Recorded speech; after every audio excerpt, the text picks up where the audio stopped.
Paul went on 3 big trips. The first was around 46 AD. Look, we're drawing a line.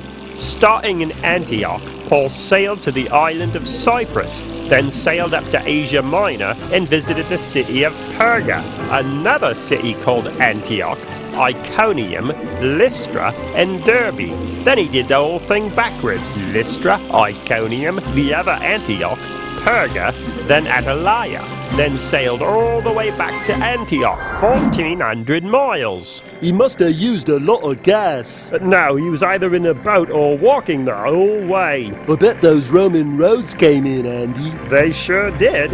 His next trip was much further. Around 49 AD, he walked to Tarsus, then Cilicia, Derbe, Lystra, Iconium, Phrygia. That sounds cold. I don't think it was. Then up to an area called Galatia, and all the way over to another called Mysia, then Troas, and then he visited Samothrace, Neapolis, Philippi, Amphipolis, Apollonia, Thessalonica, Berea, then all the way down to Athens, which is the center of Greek culture, then over to Corinth, where he stayed for 1.5 years, then Cenchreae, then back on a boat and all the way over to Ephesus, then all the way down back across the Mediterranean, all the way to Caesarea. Whoa, what a long trip. And then to Jerusalem, 2,800 miles. He must have worn out his sneakers. I think he wore out several pair of sneakers.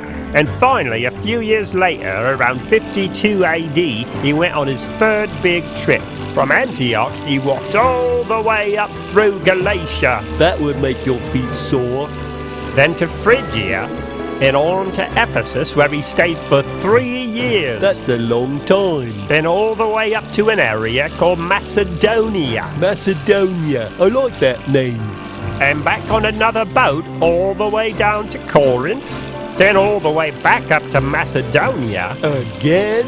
Yep, again. And then on another boat over to Troas, Assos, Mytilene, Chios, Samos, Miletus, Kos, down to Rhodes, over to Patara, then once again back across the Mediterranean Sea all the way to Tyre, and down to Ptolemais, Caesarea, and finally back to Jerusalem again, another 2,700 miles.